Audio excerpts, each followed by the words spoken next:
ওই বেলাল মুহাম্মদের নামের উপর, মুহাম্মদের আল্লাহর নামের উপর, কোরআনের উপর ঈমান আনয়ন করেছে, এক আল্লাহর উপর ঈমান আনয়ন করেছে। গোপনে গোপনে লা ইলাহা ইল্লাল্লাহ, লা ইলাহা ইল্লাল্লাহ, লা ইলাহা ইল্লাল্লাহ এমন ভাবে যখন এক আল্লাহর সাক্ষ্য দেয়, এই আওয়াজটা উমাইয়ার কানে পৌঁছাইয়া গেল। উমাইয়া এবার খবর দিল, বেলাল তুমি নাকি এক আল্লাহর উপর ঈমান এনেছো, মুহাম্মদের উপর ঈমান এনেছো। বেলাল ডাক দিয়া কয় হা আনছি। বলে তুমি কেমনে মুহাম্মদের উপর ঈমান আনলা? মুহাম্মদ রে কোনদিন দেখছো? কয় না না, মুহাম্মদ রে দেখি নাই। মুহাম্মদ রে না দেখা মুহাম্মদের প্রেমে হাবুডুবু খাইছো। বলে এরে উমাইয়া, তুমিও যদি মুহাম্মদের কালেমা গ্রহণ করো, তুমিও মুহাম্মদের প্রেমে হাবুডুবু খাইবা।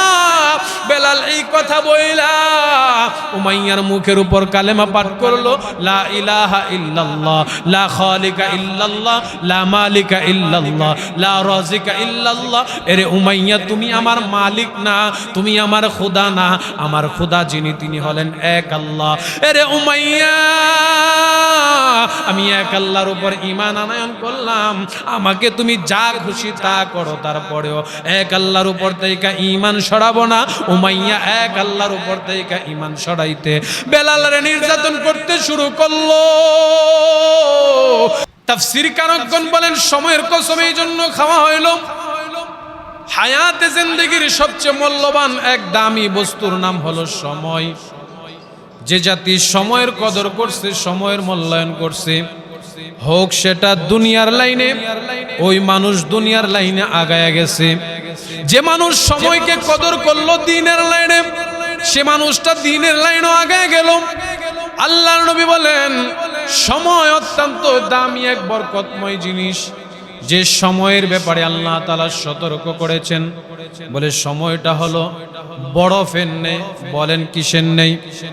হাসান বসরি রাহমাতুল্লাহি আলাইহি বলেন, ইয়ামানে একজন বরফ বিক্রেতা ছিলেন। যে ব্যক্তিটা বরফ বিক্রি করত দৈনন্দিন, একদিন হঠাৎ বেলা চিন্তা করতে লাগলো, তার বরফের দিকে সে তাকায়া তাকায়া আর বারবার অবাক হইতে লাগলো। আমার বরফ যে পরিমাণ গলতেছে, এমন ভাবে যদি আর কিছুক্ষণ গলতে থাকে, বরফের পরিমাণ কমে যাবে, আমি ব্যবসায়িক ক্ষতিগ্রস্ত হয়ে যাব। তিনি চিৎকার করতে লাগলো, বিকট বিকট আওয়াজ দিয়ে ডাকতে লাগলো, এমন কেউ কি আছনি? আমার এই ব্যবসার ক্ষতি থেকে আমাকে হেফাজত করবা, আমাকে একটু সহযোগিতা করবা, সাহায্য করবা। হাসান বসরি বলেন, মানুষ কাছে আসার পর একে অপরকে জিজ্ঞাসা করতেছে, লোকটার কি হইল, বলো বলো তোমার কি সমস্যা। লোকটা ডাক দিয়া বলেন, আরে ভাইরা, আমি যে বরফ বিক্রি করতেছি, বরফটা আজকে ঠান্ডা দিন মেঘাচ্ছন্নতার কারণে তেমন চলতেছে না, বরফটা গলে গলে পড়ে যাইতেছে।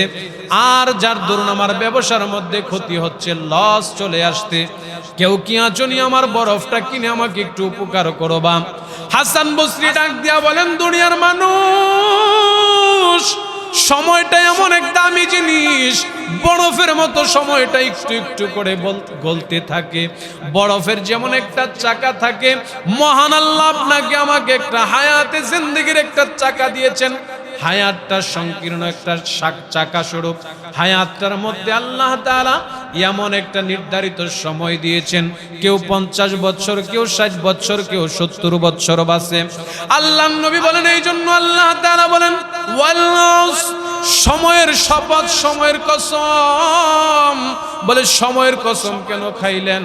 পৃথিবীতে এমন উদাসীন মানুষ, গাফেল মানুষ রয়েছে, হায়াতে জিন্দেগির 50 বছর চলে গেল, 70 বছর চলে গেল, রাতের পর রাত টেলিভিশনের সামনে বসে থাকে, চায়ের আড্ডায় মগ্ন থাকে, গল্প গুজবের মধ্যে মগ্ন থাকে, আল্লাহর ঘর মসজিদে আসতে পারে না। কথা কোন ঠিক কিনা? এজন্য আল্লাহ তাআলা বলেন, এক নাম্বার সময়ের কসম, সময়ের শপথ। আল্লাহ সময়ের শপথ খাওয়ার পর বলতেছেন, ওয়াল আসর, সময়ের কসম, ইন্নাল ইনসানা লাফি খুসর।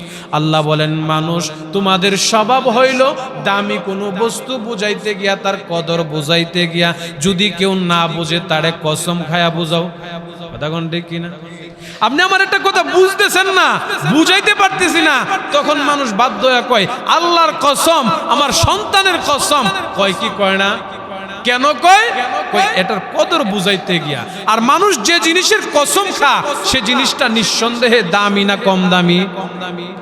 জুতা হাজার হাজার টাকা দাম, শুনছেন কেউ জুতার কসম খাইতে? যে জুতার কসম করে কইলাম এই কথা কয় কেউ? কেন কয় না? এটা হাজার দাম হলো এটা পায়ের নিচে, কিন্তু এটার দাম হাজার হলো, এটা দিয়া কসম কেউ খায় না। তাহলে কসম এই জন্য খা কিছু জিনিসের গুরুত্ব বুঝাইতে গিয়া।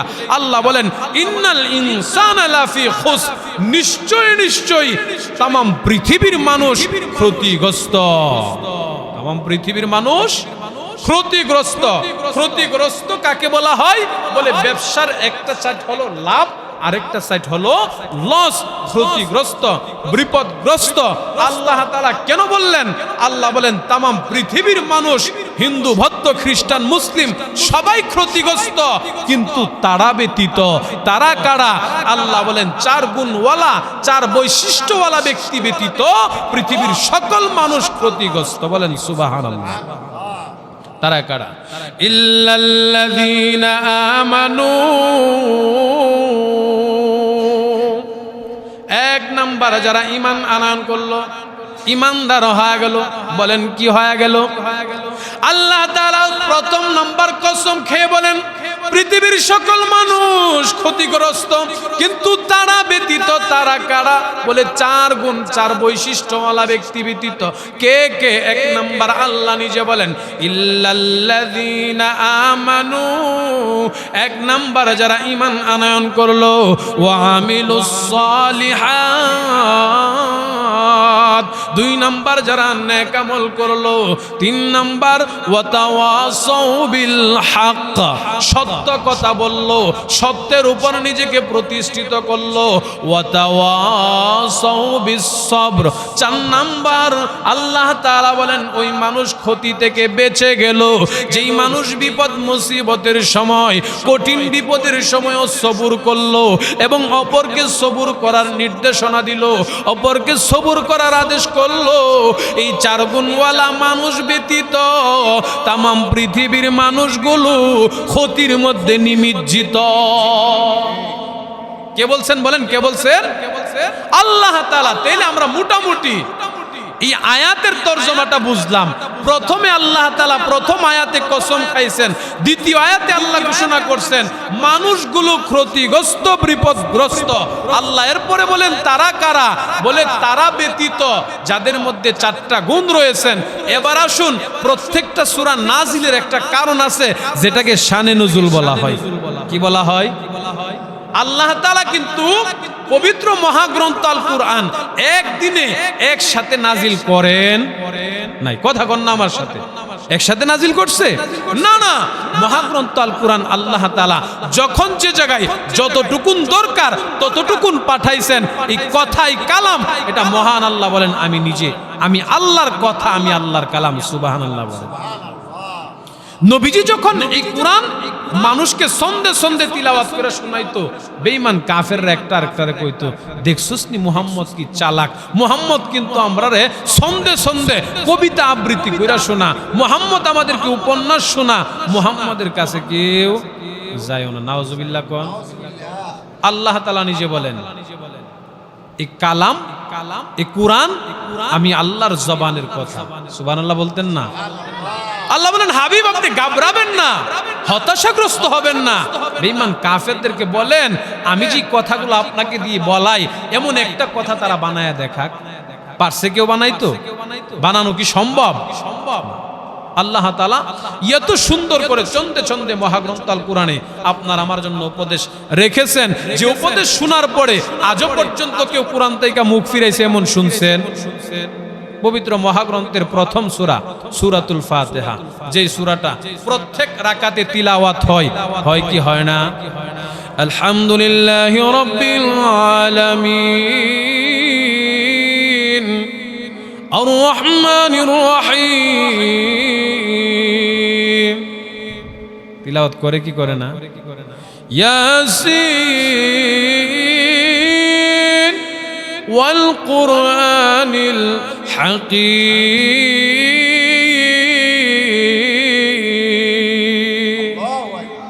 কোনদিন শুনছেননি কেউ কইতে যে হুজুর এই সূরাটা এবার একটু পাল্টায় আলান?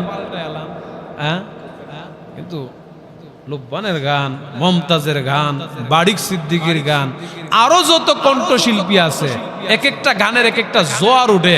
বর্তমান সময় যেটা ভাইরাল গানটা কয়দিন চলে? একদিন, 2 দিন, 3 দিন, 5 দিন পরে এটা যখন আবার ফুলাবানে কয় এ বন্ধ করার প্রশ্ন, ফাইটটা যা, সিটটা যা, যখন কইতো তখন মানুষ একজন বন্ধ করে দি আর চালাইছ। কিন্তু আমার আল্লাহর কালাম, আমার আল্লাহর কথা এত মজা, এত মধুর, বেঈমান কাফেররা একে অপরকে বলে গভীর রজনীতে আমরা মুহাম্মদের যতটাই বিরোধিতা করি, মুহাম্মদের কণ্ঠের তিলাওয়াত না শুনলে আমাদের আত্মা শান্তি হইতো না। সুবহানাল্লাহ। এবার আসুন শানে নুজুলটা বলি। এই সূরাটা কেন আল্লাহ নাজিল করলেন? শানে নুজুলটা যেই জায়গায় আল্লাহ তাআলা যতটুকুন দরকার ছিলেন ততটুকুন নাজিল করতেন। নাজিল করাটাকে বলা হয়, কারণটাকে বলা হয় শানে নুজুল। বলেন কি বলা হয়? শানে নুজুল। কিন্তু সবচেয়ে বড় কোরআনের এক বৈশিষ্ট্য হলো আমার আল্লাহ আমার নবীকে এতটাই সম্মান দিয়েছেন। এই সিরতের মাসে, নবীর মিলাদের মাসে বলতে হয় আমার আল্লাহ আমার নবীকে, আমার হাবিবকে এতটাই সম্মান দিয়েছেন। আল্লাহ বলেন, ও বন্ধু, আমি কোরআন, যে কোরআন আমার কথা, আমার কালাম, এত দামি হওয়ার পরেও, পৃথিবীর শ্রেষ্ঠ কিতাবের নাম হলো কোরআন, এই কোরআন এত দামি হওয়ার পরেও আমি আল্লাহ কোরআন যে জায়গায় আপনাকে সে জায়গায় পাঠাই না, আপনি যে জায়গায় কোরআনকে সে জায়গায় পাঠাই। আরো জোরে কোন সুবহানাল্লাহ। আপনি যে জায়গায় যাবেন কোরআন সে জায়গায় যাবে। আপনি হেরা গুহায়, কোরআন হেরা গুহায় যাবে। আপনি হুজরার ভিতরে, কোরআন হুজরার ভিতরে যাবে। আপনি মক্কায় বসবাস করবেন, কোরআন মক্কায় থাকবে। আপনি মদিনায় যাবেন, কোরআন মদিনায় যাবে। এই জন্যই তো এক এক সূরার শেষে মাক্কি লেখা, এক এক সূরার শেষে মাদানী লেখা। বলে কেন? আমার নবী যে জায়গায় যাইতেন কোরআন সে জায়গায় যাইতেন। সুবহানাল্লাহ জোরে কোন। তো আপনার আমার নবী মুহাম্মাদুর রাসূলুল্লাহ সাল্লাল্লাহু আলাইহি ওয়াসাল্লামের কাছে কোরআন নাজিল হইতেন। আল্লাহর হাবিব মুহাম্মাদুর রাসূলুল্লাহ যখন কালেমা পড়ায় মুসলমান বানাইতেন মানুষদেরকে, মানুষরা কালেমা পড়ে আল্লাহর রাসূলের কাছে মুসলমান হওয়ার পূর্বে প্রাথমিক স্তরটা ছিল বড় ভয়ানক, বড় নিমজ্জিত এক অবস্থা। জুলুমের এতটাই ভয়ানক অবস্থা ছিল যে প্রকাশ্যে ইসলামের কথা, কালেমার কথা বলা যেত না। আল্লাহর রাসূল যেদিন রাত্রিতে নবুয়তার রিসালাত পেলেন, নবুয়তার রিসালাত পেয়ে মা খাদিজাকে কালেমার দাওয়াত দিলেন। মা খাদিজা কালেমা পড়ে মুসলমান হয়ে গেল। আল্লাহর রাসূল চিন্তা করলেন কারে কালেমার দাওয়াত দেব এখন। নবীজি মনে মনে মনস্থ করলেন আমি আমার সবচেয়ে মহাব্বতের মানুষ আবু বকরকে প্রথম নাম্বার কালেমার দাওয়াত দেব। আবু বকর আমার বিশ্বাস কালেমা গ্রহণ করবে। জোরে কোন আল্লাহু আকবার। ভাড়া আমার মহান আল্লাহ সূরাটা এই জন্য নাজিল করেছে। ইসলামের প্রথম খলিফার নাম হলো আবু বকর, যিনি আল্লাহর নবীর কাছে প্রথম নাম্বার কালেমা পড়ে মুসলমান হইল। আপনার আমার নবী মুহাম্মাদুর রাসূলুল্লাহ শেষ রজনীতে সুবে সাদেকের সময় যখন দৌড়ায় গেল আল্লাহর নবীর কাছে, আল্লাহর নবী যখন আবু বকরের ঘরের সামনে গিয়া দরজার মধ্যে আওয়াজ দেয়, আবু বকর দরজা খুইলা তাকায়া দেখে আল্লাহর নবী রাহমাতাল লিল আলামিন চোখের পানি ফেলায়া গুনগুন গুনগুন করে কান্না করে। আবু বকর ডাক দিয়া বলে মুহাম্মদ, এমন ভাবে এত নিঝুম রজনীতে কান্না করতেছো, কান্নার কারণটা কি? নবী আমার ডাক দিয়া বলেন আবু বকর, তোমার জন্য একটা সুসংবাদ নিয়ে আসলাম। আরে আবু বকর বলো তুমি কবুল করবা কিনা? আবু বকর ডাক দিয়া বলে মুহাম্মদ আপনি বলুন, আমি কবুল করতে প্রস্তুত হয়ে গেলাম। আল্লাহর নবী ডাক দিয়া বলেন আবু বকর, আমি তো রাত্রির বেলা নবুয়তার রিসালাত পাইলাম। আরে আবু বকর, আমি তো আমার আল্লাহর পক্ষ থেকে নবী হয়ে গেলাম। বলো তোমাকে যদি আমি এক আল্লাহর দাওয়াত দেই তুমি কি কবুল করবা কিনা? আবু বকর হাতটা বাড়ায়া দিয়া কই নবী গো, আমারে পড়ায়া দেন কালেমাটা। মায়ান নবী কালেমা পড়ায়া দেন। আবু বকর পড়ো লা ইলাহা ইল্লাল্লাহু মুহাম্মাদুর রাসূলুল্লাহ সাল্লাল্লাহু আলাইহি ওয়াসাল্লাম। আবু বকর কালেমা পড়ে মুসলমান হয়ে গেল। আল্লাহর নবী চোখের পানি ফেলায় কান্দে। আবু বকর ডাক দিয়া বলেন, মুহাম্মদ, আপনি আমাকে কালেমার দাওয়াত দিলেন, প্রথম নম্বরে কালেমা পড়তে বললেন, আমি প্রথম নম্বরে কালেমা পড়ে ফেললাম। মুহাম্মদ, এটা তো আনন্দের বিষয়, আমি আপনাকে তো কষ্ট দেই নাই, আপনি কেন কান্না করলেন? এরে যুবক ভাই, মুরব্বী বাবা, পর্দার অন্তরালের মা, মদিনাওয়ালা নবী চোখের পানি ফালায়া কান্দে। আবু বকর ডাক দিয়া বলেন, নবী গো, কেন কান্না করেন? কান্নার কারণটা কি? আল্লাহর নবী প্রশ্নের জবাবে ডাক দেয়, আবু বকর, আমি কান্দি, খাদিজা হলেন আমার ঘরওয়ালি, আমার সহধর্মিনী। আমি খাদিজার কালেমার দাওয়াত দিলাম, খাদিজা গ্রহণ করাটা স্বাভাবিক, কিন্তু তুমি তো আমার রক্তের মানুষ না, বংশের মানুষ না। কেমনে রে আবু বকর, তুমি তোমার বাপ দাদার ধর্ম ছাইড়া আমি মুহাম্মদের হাতে কালেমা পড়লা? আবু বকর ডাক দিয়া বলেন, নবী গো, আপনি যে সত্য নবী, আমি এটা অনেকদিন আগ থেকেই জানতাম। নবী বলেন, কেমনে জানতাম? ইয়া রাসূলুল্লাহ, ইয়া হাবিবাল্লাহ, আমি যখন আমার নানার ঘরে ঘুমায়া রইলাম, আমি প্রথম দিন ঘুমের ঘরে স্বপ্নে দেখি আকাশের পূর্ণিমার চাঁদটা আমি আবু বকরের কুলে উদিত হয়ে গেল। আমি আবু বকর চাঁদটাকে বুকের মধ্যে এমন ভাবে চাপ দিয়া জড়ায়া ধরলাম, আমার দিল আর মন ঠান্ডা হয়ে গেল। এটা ছিল একদিনের ঘটনা। দ্বিতীয় দিন আবারও স্বপ্নে দেখি পূর্ণিমার চাঁদটা আমি আবু বকরের কুলে উদিত হয়ে গেল। আমি আবু বকর আবারও বুকের মধ্যে চাপ দিয়া ধরলাম। তৃতীয় দিন এমনই ঘটনা ঘটলো। চতুর্থ দিনের মাথায় আমি আর ঘুমাই না, তওরাতের বড় কিতাব, তওরাতের বড় পণ্ডিতের কাছে চলে গেলাম। রে তওরাত কিতাবের বড় আলেম, বলো না এক স্বপ্ন 3 দিন রাত্রিতে দেখলাম, এর ব্যাখ্যা কি হইতে পারে, এর বিশ্লেষণ কি হইতে পারে? তওরাতের বড় আলেম ডাক দিয়া বলে, আবু বকর, তোমার কপাল বড় ভালো, এই পৃথিবীকে উজালা করার জন্য, অন্ধকার দূর করার জন্য এমন একজন মহামানবের আবির্ভাব হবেন, জিনার নাম আসমানে আহমদ, জমিনে মুহাম্মদ। ওই মানুষটা নবুয়ত আর রিসালাত নিয়া সর্বপ্রথম তোমার কালেমার দাওয়াত দিব রে আবু বকর। যদি তোমার কপাল ভালো হয়, হাতে হাত রাইখা কালেমা পড়লে দুনিয়াতেও দামি হয়ে যাইবা, পরপারেও দামি হয়ে যাইবা। আল্লাহু আকবার। আরো জোরে কোন আল্লাহু আকবার। এবার বলেন, আবু বকরের দাম এখন পৃথিবীতে কম না বেশি? আমার আল্লাহ এই সূরাটা স্পেশালি আবু বকরের জন্য নাজিল করছে। এর শানে নজুল হইল, আবু বকর সিদ্দিক যখন আল্লাহর নবীর কাছে কালেমা পড়ে মুসলমান হইল, আল্লাহর নবী রাহমাতুল লিল আলামিন, মায়ার নবী সাহাবায়ে কেরামদেরকে নিয়ে প্রতিদিন রাত্রির বেলা মুজাকারা করতেন। তাবলিগে যেটা মুজাকারা কয়, কি কয়? মুজাকারা, অর্থাৎ কারগুজারি করতেন। বলে, তোমার কি কি অবস্থা বলো, তোমার কি কি সমস্যা বলো। নবীজি প্রতিদিন রাত্রির বেলা তাদের কালেমা গ্রহণের কথাগুলো শুনতেন। কালেমা গ্রহণের কথা কেমন? হযরতে আবু বকর সিদ্দিক বলেন, এভাবে একজন একজন করে বলতে বলতে আবু বকর সিদ্দিকের পালা আসছে। আবু বকর, আপনি বলেন তো আপনার ইসলাম ধর্ম গ্রহণ করাটা কেমন কষ্টের ছিল, এবং আপনি ইসলাম ধর্ম গ্রহণ করে কতটা দামি হয়েছেন, এটা একটু আপনার অনুভূতিটা ব্যক্ত করেন। হযরত আবু বকর সিদ্দিক বলেন, ইয়া রাসূলুল্লাহ, আমার ইসলাম ধর্ম গ্রহণের যে ইতিহাসটা শুনুন, আমি আপনাকে বলি। আমি যখন ছোট্ট সময় ছিলাম, ছোট সময় হযরত আবু বকর সিদ্দিক রাদিয়াল্লাহু তাআলা আনহুর মা আর বাবা বুঝতে পারছিলেন তার জন্মের সময় যে তিনি একটা বড় কিছু হবেন ভবিষ্যতে। কি হবেন? বড় কিছু হবেন। আরে যে সন্তান ভালো হয় তার ছোট্ট সমর চারিত্রিকতা দেখলে আন্তাজ। আমরা সমাজে আরেকটা কথা আছে না, যে সন্তানে ভাত খাওয়ায় বইটার ছোটবেলা কি দেখলে বোঝা যায়? কয়নি কয়নি কেন কয়? কই তার চারিত্রিকতা দেখলেই বোঝা যায় যে কোন কোয়ালিটির হইতে পারে। আবু বকরের মা বলেন, আমি ছোট্ট সময় থেকেই জানতাম আমার সন্তান ভবিষ্যতে বড় কিছু হবে। বলেন আল্লাহু আকবার। ভাড়া আমার আল্লাহর নবী জিজ্ঞাসা করেন, আরে আবু বকর বলেন, আপনার ইসলাম ধর্ম গ্রহণের ইতিহাসটা কেমন করে আপনি ইসলামের পথে আসলেন? আবু বকর বলেন, ইয়া রাসূলুল্লাহ, ইয়া হাবিবাল্লাহ, নবী গো, আমি ছোট্ট সময় যখন বাড়িতে বসবাসরত অবস্থায় ছিলাম, আমার আব্বা একদিন আমি বড় হওয়ার পর কিশোর অবস্থায় আমাকে নিয়ে পূজা মণ্ডপে গেল। কোথায় গেল? মন্দিরে গেল, দেব দেবীর কাছে নিয়ে গেল।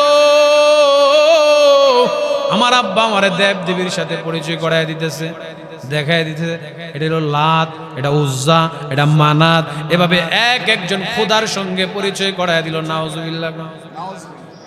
নিজের হাতে বানায়া খের কুটা দিয়া পিছন দিয়া বাঁশ বইরা রাখে, এটা হইল খোদা। নাউজুবিল্লাহ কইতেন। কত নির্বুধ হইলে এমনটা হতে পারে? তারা আবার যুক্তি দেয়, আমরা তো একটারে বানায়া আমরা সামনে রাইখা ইয়া সোনামু করি, আর মুসলমানদের না দেখা করে। নাউজুবিল্লাহ কইতেন না? আমরা হয়তো আমাদের চর্মচক্ষু দিয়ে আমাদের মালিককে দেখি না, আমাদের কর্ণ দিয়ে মালিকের কথা শুনি না, কিন্তু আমরা যখন নামাজে দাঁড়ায়া যাই, আল্লাহর রাসূল বলেন আমার উম্মতের প্রত্যেকটা নামাজ এটা মেরাজ, আল্লাহর সাথে কথা হয়। জোরে কোন আল্লাহু আকবার। আল্লাহর সাথে কথা হয়, আমরা শুনি না আর কি। তারা বলে আমরার আল্লাহ নাকি আমরার খোদা নাকি দুর্বল। নাউজুবিল্লাহ কোন? আল্লাহ নিজেই বলেন, আল্লাহু লা ইলাহা ইল্লা হুয়াল হাইয়ুল কাইয়্যুম।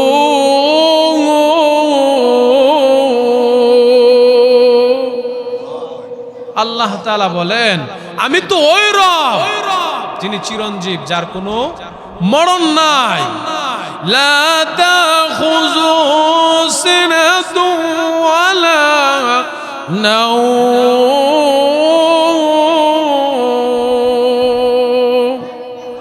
মরণ তো দূরের কথা, আমি আল্লাহর তো ঘুমই নাই, আমি আল্লাহর তো তন্দ্রই নাই। সুবহানাল্লাহ কোন? আবু বকর বলেন নবী গো, আমি যখন আমার বাবার সাথে মণ্ডপে গেলাম, মন্দিরে গেলাম, আমাদের উপাসনালয়ে গেলাম, আমি এক একটার দিকে তাকায় রইলাম। এটা যদি আমার মাবুদ হয়, এটা যদি আমার খোদা হয়, তাইলে তারে আমি কিছু প্রশ্ন করি, এই খোদা আমার খাবারের দরকার, আমারে খাবার দে। খোদা কথা কয় না। পরেরটার কাছে গেছে, এই খোদা আমার পানি দরকার, আমারে পানি দে। আপনাদের ধারণা খোদা দিতে পারবো?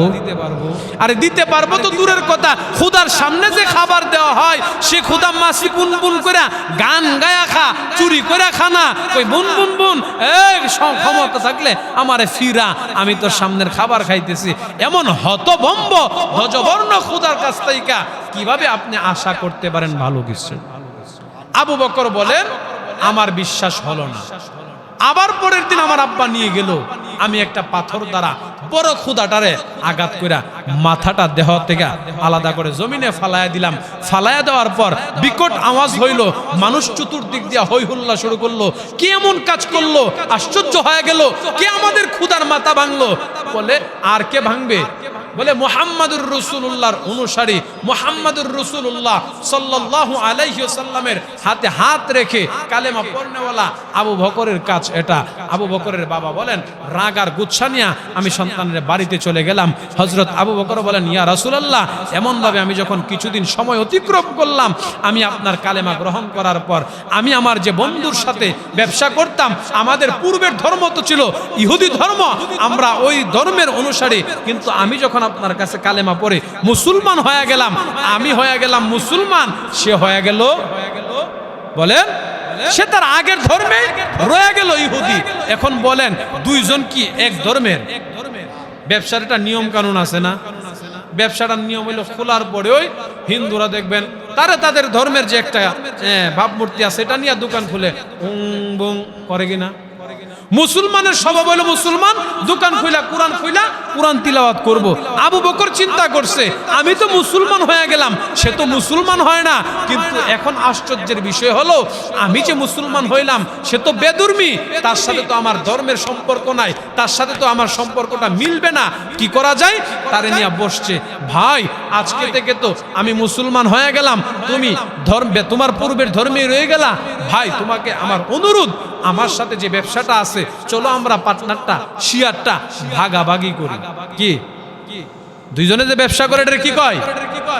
পার্টনার কয়, আর শেয়ার যেটা কইলো উনি এখন তো এক শিয়ার বাইরে হইছে, সকালে কুটিপুতি, বিকালে ভিক্ষুক। এক শিয়ার আছে না এমন?